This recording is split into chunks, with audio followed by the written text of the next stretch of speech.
नमस्कार, मैं डॉक्टर लोकेश शर्मा, अधिवक्ता जिला एवं सत्र न्यायालय बुलंदशहर पुनः उपस्थित हूँ एक नवीन ज्ञानवर्धक विषय के साथ, जो वर्तमान में लगभग आम जनमानस की विशेष आवश्यकता है। और उस आम जनमानस के ही विशेष आग्रह पर जो मैंने कल वादा किया था कि हम कंज्यूमर कोर्ट पर वार्तालाप करेंगे, तो उसी कंज्यूमर कोर्ट पर वार्तालाप करने के लिए हम यहाँ आज उपस्थित हैं।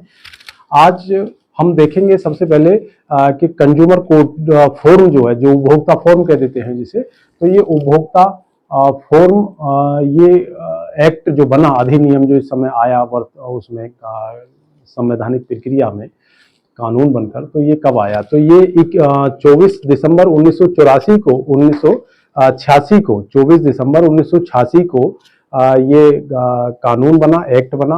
और इस एक्ट के अकॉर्डिंग जितने भी ये ऐसे मामले हैं जो उपभोक्ता कंज्यूमर संबंधित विवाद थे, उन विवादों को के निपटान के लिए एक ऐसी अदालत का निर्माण किया गया कि जिसमें इसी तरह के उपभोक्ता संबंधित जो विवाद थे वो परिवाद के रूप में वहां संस्थित किए जाए। तो इसी क्रम में मैं अब आपको सबसे पहले जो जनपद में जिला उपभोक्ता फॉर्म होता है, प्रत्येक जनपद में, पूरे हिंदुस्तान के हर एक जनपद में है, तो जिला उपभोक्ता फॉर्म का जो गठन हुआ वो धारा 9 के खंड क के अधीन, डॉक्टर्स की लापरवाही के लिए। तो ये जो प्रतिपादित विधान है, वो प्रतिपादित विधान का नाम क्या है, किसके द्वारा प्रतिपादित किया गया है? तो ये स्प्रिंग मेडोज हॉस्पिटल बनाम हरजीत अहलूवालिया, जो इलाहाबाद उच्च न्यायालय द्वारा, हरजीत अहलूवालिया, इसमें जो है ये प्रतिपादित किया गया है। इसको लगा करके जो है सूट फाइल किया जा सकता है। अगला एक विषय है कि रोग के इलाज में लापरवाही के लिए प्रतिगत, कोई रोग है, उसका इलाज कराया, उसमें इलाज में लापरवाही हुई, उस लापरवाही के अगेंस्ट हम जो सूट फाइल करें, तो उस सूट फाइल की पूरी प्रक्रिया पूनम वर्मा बनाम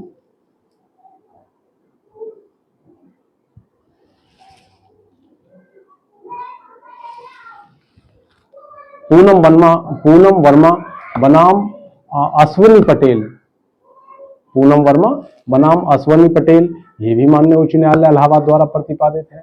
इसी तरीके से परिवाद का दूसरा जो रूप आता है, तो ये तो सब सारे परिवाद जो भी हमने फाइल किया, तो डॉक्टर्स की लापरवाही से हो, तो इसमें भी सूट आ सकता है। हमने इसके द्वारा प्रतिपादित विधान को आपको बताया। इसी क्रम में परिवाद खारिज किए जाने योग्य है, जो कौन से खारिज किए जा सकते हैं, इसी से जुड़ी हुई कड़ी हॉस्पिटल संबंधित विषय को। यदि गॉल ब्लैडर की पथरियां, गॉल ब्लैडर किसको कहते हैं? पित्त की थैली को। यदि पित्त की थैली में पथरियां दूर करने के लिए किए गए ऑपरेशन में औषधियों के गलत प्रयोग का मामला न हो तथा डॉक्टर के विरुद्ध असावधानी का मामला प्रमाणित न हो, तो परिवाद खारिज किया जा सकता है। ये उन डॉक्टरों के लिए बड़ा मुफीद विषय है। तो ये किसमें है? ये सदानंद रावत बनाम उत्तर प्रदेश राज्य में अभी निर्धारित किया हुआ है इलाहाबाद उच्च न्यायालय द्वारा। इसी क्रम में डॉक्टर्स का जो विषय है, इन डॉक्टर्स के विषय में कौन कौन से परिवाद दाखिल किए जा सकते हैं, कौन कौन से परिवाद दाखिल नहीं किए जा सकते, ये इसमें साफ स्पष्ट हम लोगों के द्वारा उल्लेखित किया गया है। अब इसी क्रम में मैं कहना चाहता हूं, मैक्सिमम इस समय जो केसेस आ रहे हैं, वो अधिकांश केसेस सब विद्युत आपूर्ति के हैं, बिजली संबंधित बहुत अधिक आ रहे हैं। लोग सामान्य रूप से घर में निवासित हैं, जिसमें शौक से 200, 500, 400 रुपया कोई उस पर बिल हो गया, 1000, 2000 बिल हो गया, उसका कनेक्शन विच्छेद कर दिया। जो बड़े बड़े मगरमच्छ लोग रह रहे हैं, बड़े बड़े खर्चे वाले रह रहे हैं, उनका कुछ नहीं हो पाता है। तो विद्युत आपूर्ति के से संबंधित, चूंकि वो भी कंज्यूम कर रहा है, उपयोग कर रहा है किसी चीज का, तो चाहे विद्युत के रूप में उपयोग हो रहा हो, चाहे किसी वस्तु के रूप में उपयोग हो रहा हो, उपभोग हो रहा हो, तो जो भी चीजें कंज्यूम की जाती हैं, उपयोग उपभोग की जाती हैं, वो सब उपभोक्ता के रूप में ही परिवार के लिए पोषणीयता की श्रेणी में आते हैं। तो विद्युत को हमने कंज्यूम किया, उपयोग किया, उपभोग किया उसका, तो विद्युत आपूर्ति टोटल की टोटल, पूरी की पूरी, ये भी सब कंज्यूमर फॉर्म में पोषणीय है। विद्युत आपूर्ति क्या है? विद्युत आपूर्ति को डिफाइन किसमें किया गया है? बात आती है कि अगर जो कोई ऐसा केसेस आ जाए तो हम विद्युत आपूर्ति को डिफाइन कैसे करें।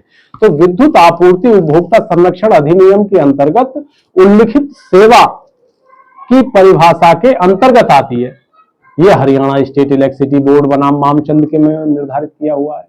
इलेक्ट्रिसिटी बोर्ड ऑफ हरियाणा बनाम मामचंद के केस में।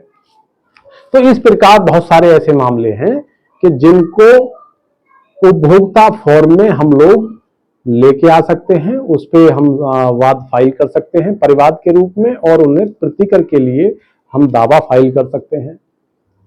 तो ये मैंने आज आपको जो महत्वपूर्ण बताया, केवल मैंने उपभोक्ता फॉर्म की स्थापना, उपभोक्ता फॉर्म की स्थापना के साथ सापेक्ष जिला उपभोक्ता फॉर्म, उसके सापेक्ष डॉक्टरी इलाज के संबंध में जो भी प्रक्रियाएं हैं उसके विषय में, और जो भी जिला विद्युत आपूर्ति वाला विद्युत आपूर्ति वाला विषय, तो विद्युत आपूर्ति के संबंध में जो भी है वो भी कंज्यूमर कोर्ट में आ सकता है।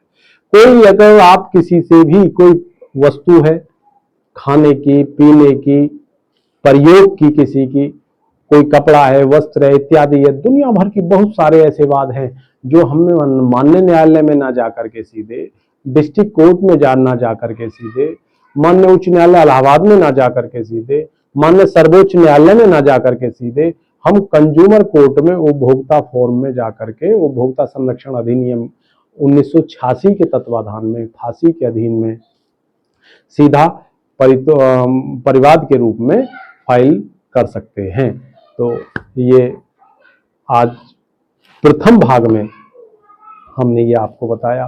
कल हम आपको इसका द्वितीय भाग के रूप में कुछ और विशेष माननीय उच्च न्यायालय, माननीय उच्चतम न्यायालय या और दूसरे भिन्न भिन्न उच्च न्यायालयों के द्वारा प्रतिपादित विधानों के माध्यम से कोशिश करेंगे कि हम आपका ज्ञानवर्धन कर सकें, आपका ज्ञान वर्धित करें, और उस ज्ञानवर्धन के सापेक्ष आप जनपद में उपभोक्ता फॉर्म संबंधित वाद विवाद परिवादों को बड़ी निपुणता के साथ, बड़ी सजगता के साथ, बड़ी स्पष्टता के साथ, बड़ी प्रामाणिकता के साथ और बौद्धिक क्षमता के साथ आप जो है उन्हें विजयी हासिल हो, उसमें विजय हासिल करें, ऐसी मेरी प्रभु से कामना है, ईश्वर से कामना है। इन्हीं शब्दों के साथ मैं अपनी वाणी को विराम करते हुए आपसे आग्रह करता हूं कि आप, मेरा चैनल है अमरलोक टीवी, उसे यूट्यूब पर डाल करके सर्च करें, उसे सब्सक्राइब करें, सब्सक्राइब करते हुए उसे लाइक करें, और अपने जो भी इष्ट मित्र संबंधित हैं, जो भी अपने संबंधी हैं, मित्र मंडली है, उनको सबको शेयर करें, कोशिश करें वो लोग भी सब्सक्राइब करें, और अच्छी अच्छी ज्ञानवर्धक वार्तालाप के साथ मैं पुनः आपके साथ उपस्थिति होता रहूँगा। यदि मुझसे कोई वार्तालाप करनी है किसी भी संबंध में, कोई समस्या के विषय में, कोशिश करूँगा मैं आपकी समस्या को समय अनुरूप उसे आप उसका विच्छेदन कर सकूं और उसका समाधान कर सकूं। और यदि मुझसे किसी को वार्तालाप करना है तो मुझे शाम को 5 बजे से रात्रि 9 बजे तक मेरे मोबाइल नंबर 9627374757 पर संवाद किया जा सकता है। नमस्कार।